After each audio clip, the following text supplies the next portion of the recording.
Non-immune hydrops. It means that there is swelling of the fetus.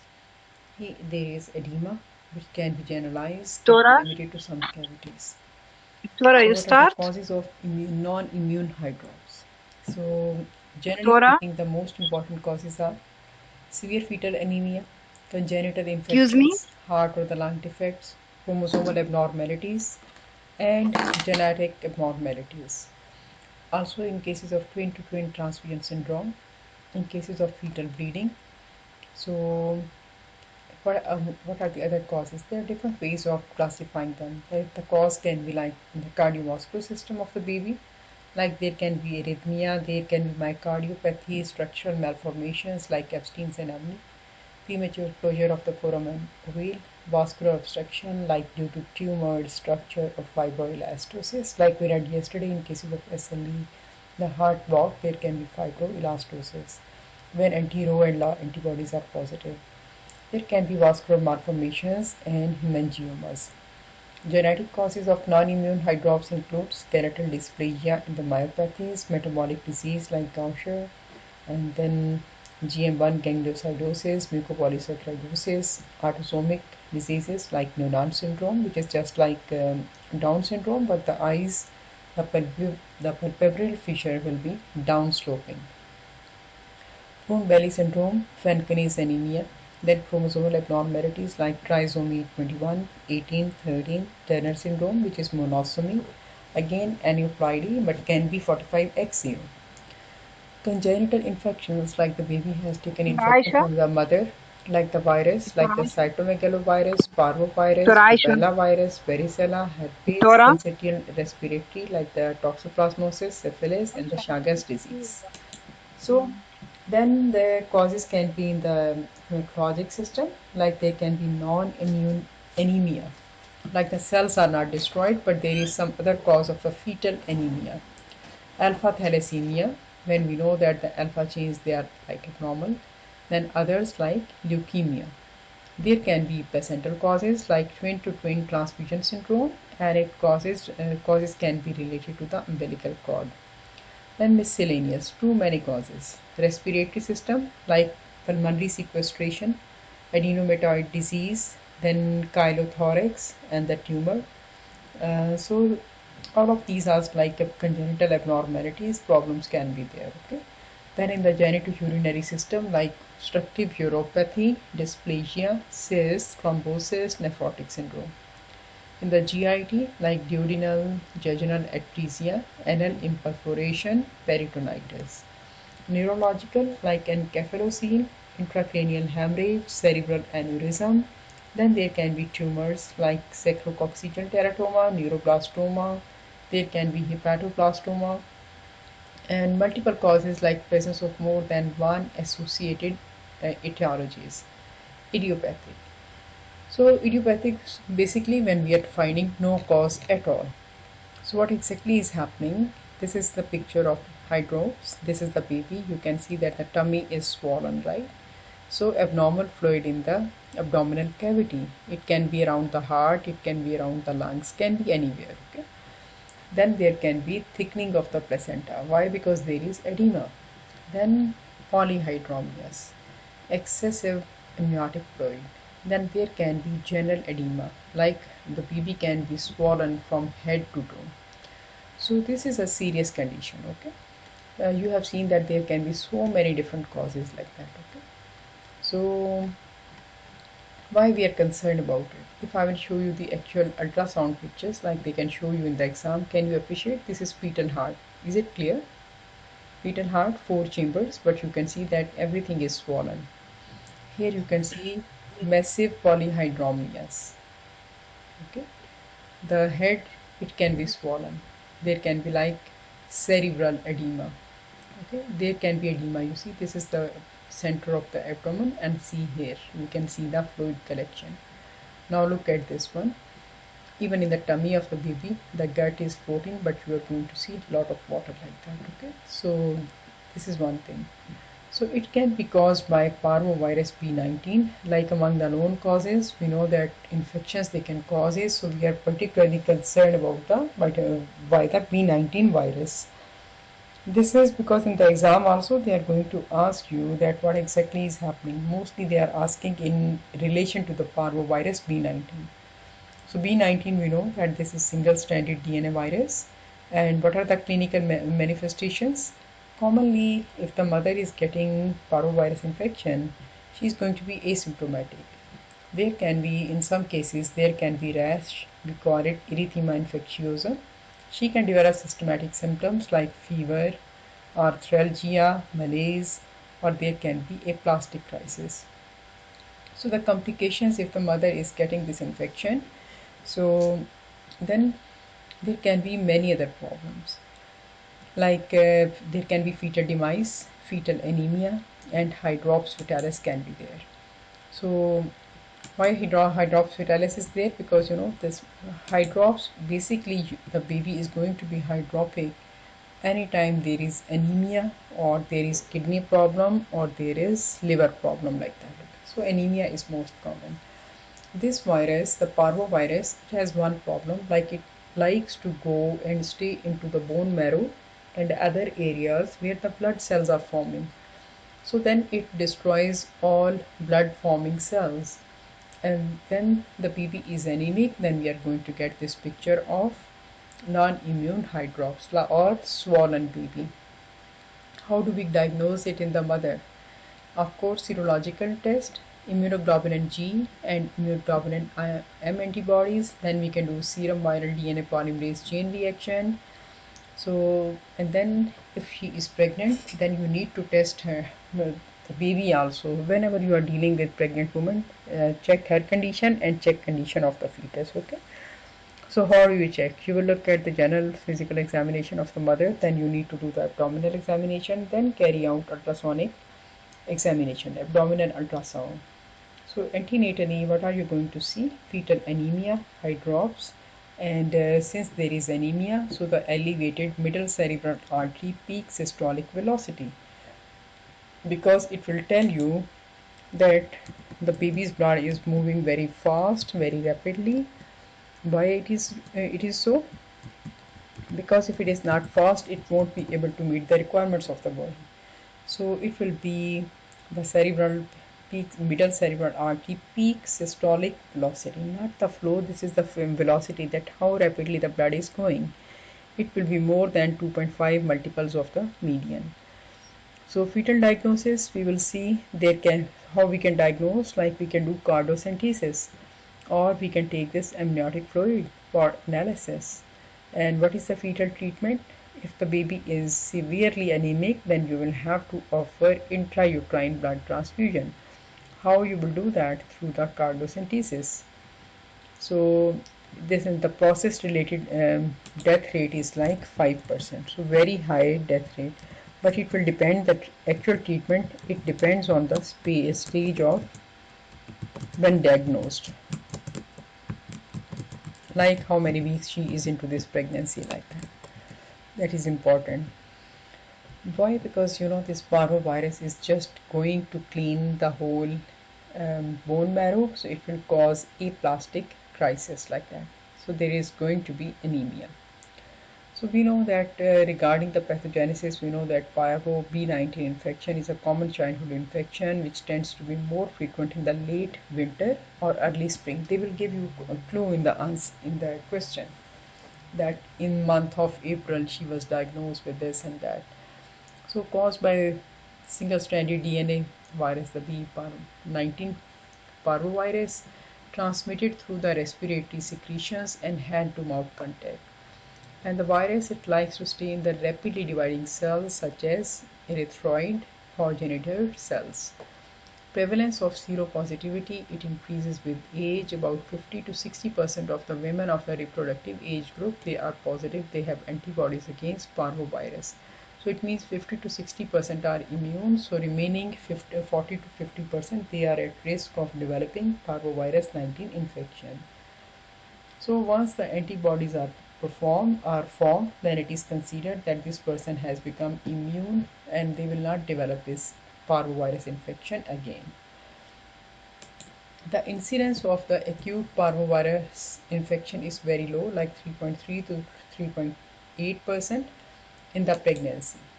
So mostly it is among the people who are working in the school, like the school teachers, daycare workers, and homemakers. They are more susceptible. So non-immune individuals, like we said, that they are, why they are not immune, because they didn't get any vaccination or anything.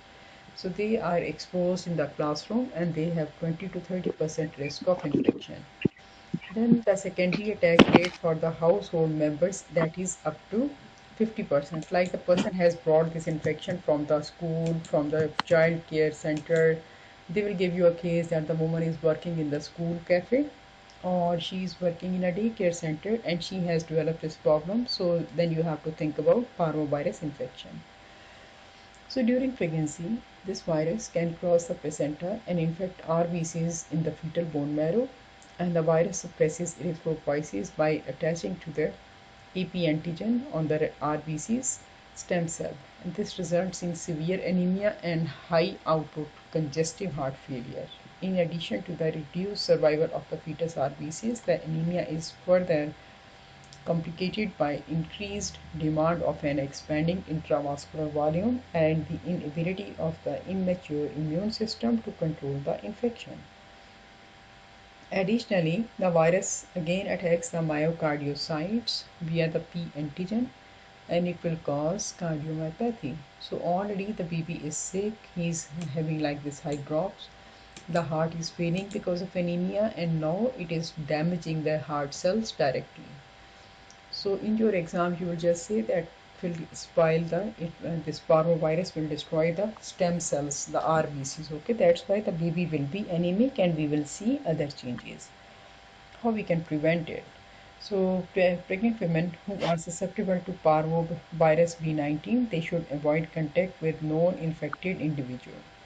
However, since 20% of the infections are subclinical, exposure cannot be eliminated by identifying and excluding individuals with acute parvovirus B19 infection. Additionally, those with infection that are infectious prior to the onset of the symptoms.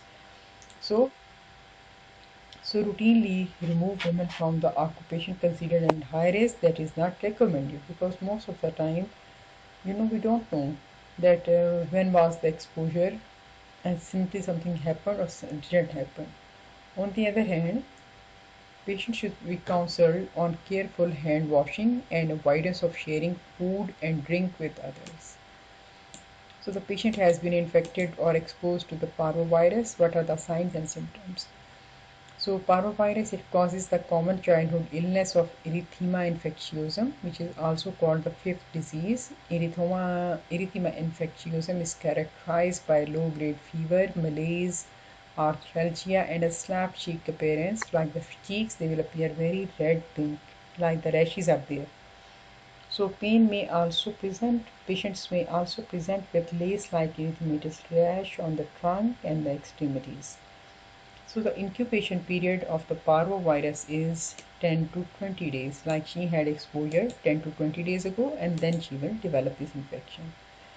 So the typical rashes, they are more common in the children. Adults, they may also present with some dermatologic manifestations. They can have like the red slap cheek appearance, but can be different also. Atypical appearance can also be there.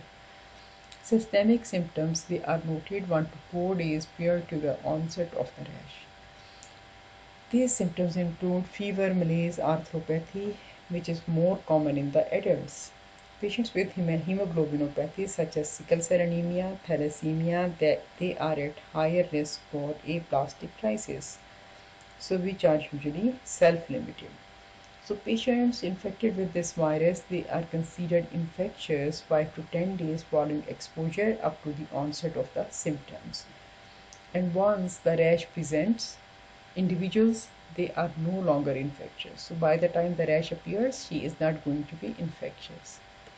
So what are the clinical manifestations of the parvovirus? So these are going to be different.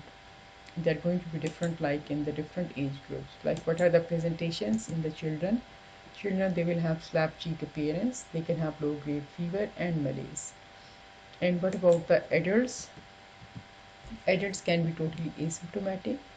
or they can have fever, or they can have like malaise, like they are not performing their best. Okay, so they have some problem.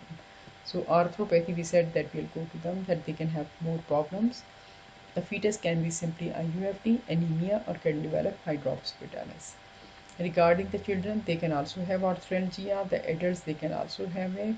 And the erythematous rash on the trunk and the extremities, yeah, it can occur in the adults also.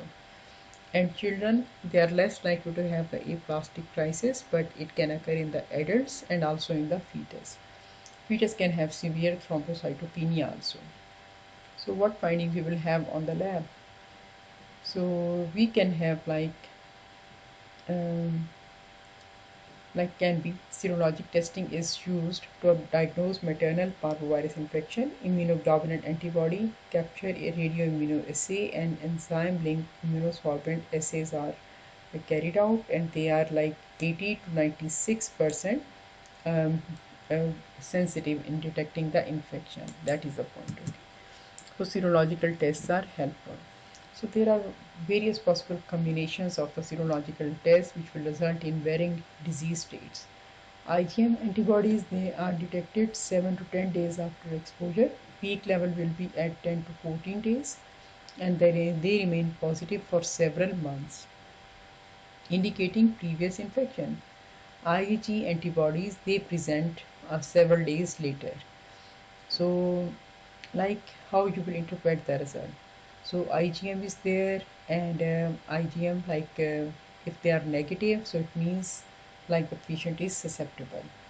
If IgM is negative and IgG is positive, so it means like the patient has previous exposure. Okay, so if IgM is positive and IgG is negative, so it means acute infection within previous 7 days. If IgM is positive and the IgG is positive, so it means subacute infection, and it occurred between 7 days and more than 7 days ago and less than 110 days. So IgG, as you know, it will tell you that the infection is old, like older than 3 months or more than that. So then, and after IgGM, what happens once the IgM is formed? It will plateau for 4 weeks and persist for many years. And when both IgM and IgG are positive, establishing the cause and timing of infection is difficult. Because otherwise, if you have only IgM, then you know that this is new infection. But once the antibodies are positive and the IgG is also positive, so then it can be confusing. So one test is antibodies, second test is polymerase chain reaction. So these assays, they may be also be used to detect viral B19 DNA. In patients with a history of significant exposures and negative IgM serologies, PCR, it may be used to clarify the diagnosis because it is a sensitive method of detecting small amounts of the viral DNA. Fetal parvovirus infection is diagnosed using PCR analysis of the B19 virus DNA in the amniotic fluid. So we are doing amniocentesis and then we are testing it. So the more invasive methods of percutaneous fetal blood sampling, they can be also be done directly to test the fetal blood for the B19 IgM. But this approach is rarely used because it is associated with fetal loss rate of 1%. So pregnant patients who have been exposed to the parvovirus infection, they should undergo serologic testing for IgG and IgM antibodies. A woman with a positive IgG and a negative IgM, it means that she had prior infection and is therefore she is immunized. A positive IgM antibody, it indicates an acute or subacute parvovirus infection depending upon the IgG status. An infection that occurs during pregnancy and prior to 20 weeks, it increases the risk of fetal loss.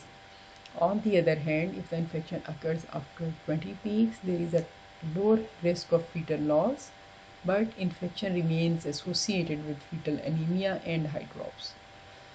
So, 4 weeks or better that 5 weeks after the detection of this infection in the mother, then we should refer this patient to the fetal medicine, because if you will send him early, then there are not going to be any changes in the appearance. Okay, so wait for 4 to 5 weeks and then send them for ultrasound. So after that they will do the baseline ultrasound, and then every 2 weeks they should go for ultrasound, and this practice should be kept for at least 10 weeks. 10 weeks after the initial exposure, to evaluate for evolving fetal hydrops from high output cardiac failure. So ultrasound should also evaluate the fetus for severe fetal anemia by measuring the middle cerebral artery peak systolic velocities. A pregnant woman who is negative for IgG and IgM, she is susceptible to infection. Therefore, in the case of a recent parvovirus exposure, additional testing with PCR of the maternal blood for B19 DNA, it should be pursued given the possibility of false negative serologies. The patient should also undergo repeat serologic testing in 3 weeks, since IgM antibodies, they should eventually present in a true infection. What imaging studies we can do? We can do ultrasound. This is a tool to screen for the fetal anemia and hydrops. So the sonographic signs of hydrops, they include fetal skin edema, ascites or pleural or pericardial effusion. Doppler velocimetry of the fetal middle cerebral artery is considered an accurate tool to screen for severe fetal anemia. It increases the peak systolic velocity, which correlates with worsening fetal anemia. Suspected severe fetal anemia, it should be confirmed via cardiocentesis, and at which time therapeutic fetal blood transfusion may be required. So what is the differential diagnosis? Rubella, enterovirus, arbovirus, susceptible infection. So if you have a patient, how you will decide that you are going to deliver her or not? So obviously it depends that the baby is mature or immature. If the baby is around 34 weeks of pregnancy, then you can just give them antenatal corticosteroids and you can induce labor. But if it is occurring like the fetal anemia or the non-immune hydrops, it is occurring before, let's say, like 28 weeks. So the baby is still far from the age of complete viability. So to gain the survivor benefit, what we will do, we will have to do the fetal blood transfusion. So regarding fetal blood transfusion, you should remember that we are going to transfuse only packed cells. Okay, we will not give the baby any plasma. Why? Because the baby is already this hydropic baby. Okay, but if the baby develops these hydrops after the age of 34 weeks, like the anemia has developed now, so that is an indication for delivery. Give corticosteroids and then induce, and then we will deliver. So who should be present at the time of delivery? The multidisciplinary team. Who should be in that team? The obstetrician and the neonatologist and the hematologist. Okay, and then they can manage the baby. So we can also summarize all of these things like this, like there is clinical disease due to exposure, and what can happen? Rash, pruritus, headache, fever, pharyngitis, arthralgia, myalgia, joint swelling, nausea, anorexia, and the transient aplastic crisis. So two problems can be there. The mother has been exposed to the virus and the baby has developed hydrops fetalis.